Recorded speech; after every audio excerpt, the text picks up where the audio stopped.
Yo, what's good, YouTube? It's your boy Keyshawn, man. Today I'm back with another banger. As always, man. Out today, we finna be reacting to Recess Was Underrated by G Grimy. Now, I'm not even finna say too much. We finna get straight to the video. All y'all should be able to relate to this video. Comment down below what was your favorite moment at Recess. You know what I'm saying? But before we get to the video, make sure you hit that like button. Subscribe if you haven't already. Turn post notifications on. Without further ado, let's get into the video. Being a kid has many perks. Playing with toys, having a vivid imagination, the book fair, etc., etc. But one of the best parts about being a prepubescent fetus is definitely recess. Being able to escape from the confinements of your classroom and enjoy your freedom was definitely a top-tier experience as a kid. Today, we'll be discussing the best and probably some of the worst parts about recess. Comment down below the best or the most nostalgic part about your recess as a kid, and like and subscribe if you're new. First, we gotta talk about tag. Tag was probably the best part about recess, and as one of the fastest students, it was the highlight of my day. But it was so annoying when you would hunt a nigga down like Michael Myers, and they would throw up that bullshit excuse talking about, I'm not even playing. My nigga, I was just chasing you for longer than a Final Fantasy cutscene. They didn't call timeout. The kids who try to call timeouts when they're about to get caught. They would call a timeout, walk away a couple feet, and then yell time in. At that point, just go play jump rope or something. And that happens in Hide and Go Seek too. Like, bro, as soon as you find somebody, they be like, oh, I'm not even playing. Then why were you hiding under the car?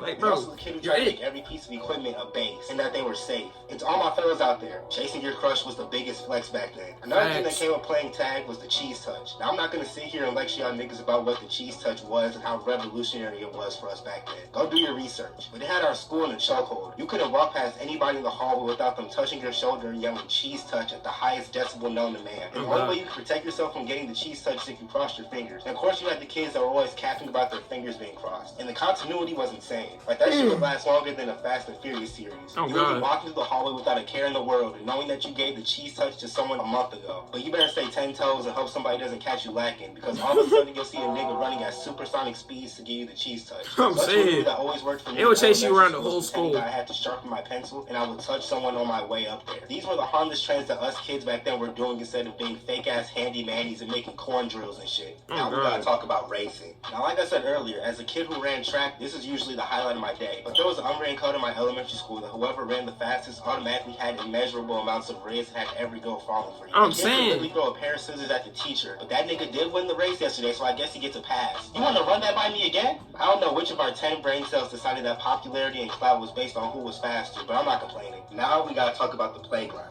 Firstly, no matter how hard you tried, you could never avoid getting these wood chips in your shoes. I remember once I came home from school, and when I took off my shoe, the amount of wooden chips that poured out of my shoe could have made an entire new playground in my living room, bro. And if you ever fell in that shit, you might as well start riding your wheel. They would peel your skin off like a fucking banana. And of course, there would always be that one insidious ass nigga that would throw them like fucking shurikens at the rest of the students. I know y'all remember the metal and plastic slides that were don't get me started with that. Don't get me started with that. It was literally like sitting on the oven. I felt like Charizard had just hit that shit with a flamethrower from hell. Bro, that's literally equivalent to like touching a seatbelt when it's like 90 degrees outside, bro. Like, it's deadly. You decide to go down these slides with shorts on, then you better not let an inch of your skin make contact with that shit, because it'll have your ass looking like Freddy Krueger in 5 seconds. They really had us sliding on baking sheets, bro. I vividly remember going down that slide with shorts on, and that shit cooked my legs well done with the side of asparagus. The plastic slides also doubled as tasers and shocked you more than Spider-Man. The swings were also top tier. We really were out there busting our ass after swinging off them, bro. There was always kids trying to pull off Simone Biles. Bro, every time I'm on the swing, I used to, like, when the swing gets up in the air, I used to just jump off of it. Like, everybody was doing that. I don't know about y'all, but everybody was doing that. We used to jump off the swing. Land face first into the wood chips. But there was no better vibe than getting on the swing and getting higher than Flag Reacts. And if you didn't twist the chains we used to do that too until they were tighter than Joel Embiid's braids, you weren't tapped in for real. And you climbed on top of the monkey bars and you were automatically king of recess. The monkey bars is also where a lot of the lame ass kids were gossiping and shit. And underneath the slides where some of the kids played house. But as a nigga with some decency, I never partook in those heinous activities. Now we gotta talk about Foursquare. Now even this game can turn the most innocent, wholesome, stupid. Bro, Foursquare, that's where beefs will settle. That's where beefs will settle, bro. Literally. Into a malicious arguments almost every time. Our school didn't have an official Foursquare court. We had to draw it on ourselves with a piece of chalk. And since these motherfuckers couldn't tell a duck from an elephant, they drew the most lopsided, crooked, and contorted lines ever. Like, one box would be the size of EDP, and the other would be the size of Castanet. And there were constant fights due to this game, bro. There were more arguments than a divorced couple. I also got to give a shout out to kickball, because that definitely deserves a mention. It was always fun, regardless of that lopsided ass ball that would always end up on the roof by the time recess was over. The roof on the school had collected more balls than Tiana Trump. Now, I don't know where y'all niggas reside. If you know, you know. We get a moderate amount of snow every winter. And of course, we did all the classic things in the snow, like making snow angels and whatnot. But there were two things that we always looked forward to every winter at recess. The first thing was making snowballs. Now, if you were gonna try to pull this off, you had to be low-key. So every time we knew the eyes were off of us, we would throw snowballs at each other like Brady in 2017. The other thing we enjoyed doing during recess was climbing these Mount Everest-sized hills. Man, I'm jealous, bro. Y'all did that?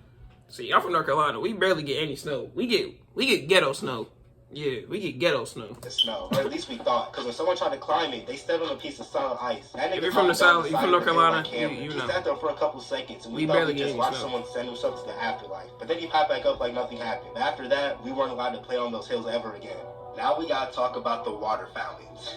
Now look, I know typically the water that comes out of these repulsive contraptions usually makes my stomach want to rock. But back then, that shit was like crack. No matter how hot it was in the school, that water stayed cold. And once that motherfucker started to shake, you already know it was gonna dispense the crispiest, coldest, thirst-quenching water of all time. It was deadass better than Gatorade, especially after putting up prime Jerry Rice numbers at recess. That water was Randy Moss numbers, putting up 9 touchdowns, 12 interceptions, and 240 yards. And of course, there were the Karens in training that would always try to control how much time people spent at the water fountain. Oh God! 1 Mississippi, 2 Mississippi. I swear the water wouldn't even hit my lips. 1, 2, 3. That's enough for me. Like Gideon. But the worst part about using water fountains was being behind the kid that would turn into a fucking throat goat and shove the entire spot. Oh God!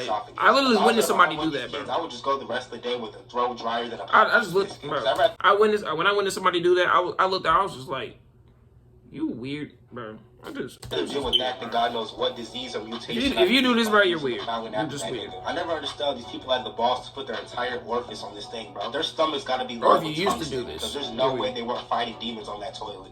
Now we gotta talk about the supervisors.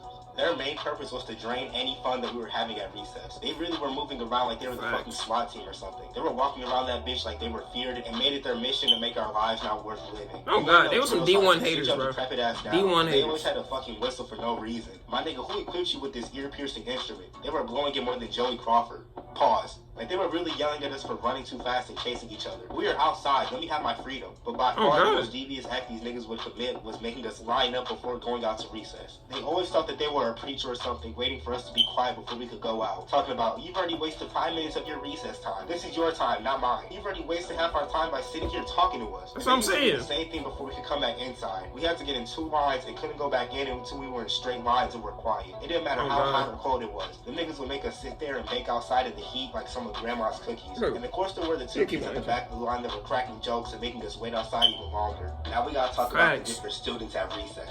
First, there was the snitch. Now, we already had to deal with the supervisors that were up our ass more than a wedgie, but enjoying recess became mission impossible when you had to dodge the snitches. They would literally lurk after people and try to catch them doing something. I really never thought that Randall from recess was a real person until I experienced it for myself. There was also that weird group of kids that pretended like they were cats or wolves. They would crawl around the playground. Bro, them type of people used to chase us around the playground, bro. Like cockroaches or something. Speaking of cockroaches, there were also the kids that collected bugs at recess. Oh yeah, it's always that one kid. Always that one kid. Entertaining it anyway. They were really some fake ass mighty bees in this bitch. Talking about, you want to see the beetles I collected? Bro, if you don't get these vermins away from me before I send them to a Juice WRLD concert. There was also a badass little kid that always spent the entire recess period standing against a wall or tree. They usually were the kids who try to actively dismember limbs from the other students. They always had some type of bruise on their elbow that looked like this. And they probably had a buzz cut and picked their... See, those type of kids, stay away from them. They're D1 school shooters, bro. Like... They got it in their butt bad, bro. So I'm saying, stay away from the kids. It's like these niggas were cosplaying No David or something. Oh God! If you see one of these variants trying to join you at recess, just know your life may be cut short. There were also the girls who just walked around aimlessly and usually got in the way of whatever game we were playing. Then they want to threaten to tell on all of us when they get hit with the ball. They were usually the stucco girls who thought they controlled everything. I also want to shout out Pokemon cards and silly bands. Niggas was moving weight during recess like Pablo Escobar. But hey, I think that's gonna cover everything for this video, man. Thank y'all for watching. And comment down below the best or worst experience that you ever had at recess. Let me know what you want to see from me next. And make sure you like and subscribe if you're new over here, man. Join the family. We're growing. We're growing. Thank y'all for watching. Thank y'all for the love y'all been showing. I hope this video finds y'all in good spirits. Let me know what y'all want to see next. I'm G Grimy. It's been real. I'm out. I love y'all. Peace. Alright. Like I said, this video was very relatable. And it brought back a couple memories. I can't lie. It brought back a lot of memories. But about the silly bands thing, I remember people actually used to trade silly bands. Like, I'm not even cap to you. People, like, it's like trading Pokemon cards. People used to trade silly bands. Like, that was really facts. Yeah, if you enjoyed the video, man, make sure you hit that like button. Subscribe if you haven't already. Turn post notifications on. And like I said, comment what was your favorite moment at recess. You know what I'm saying?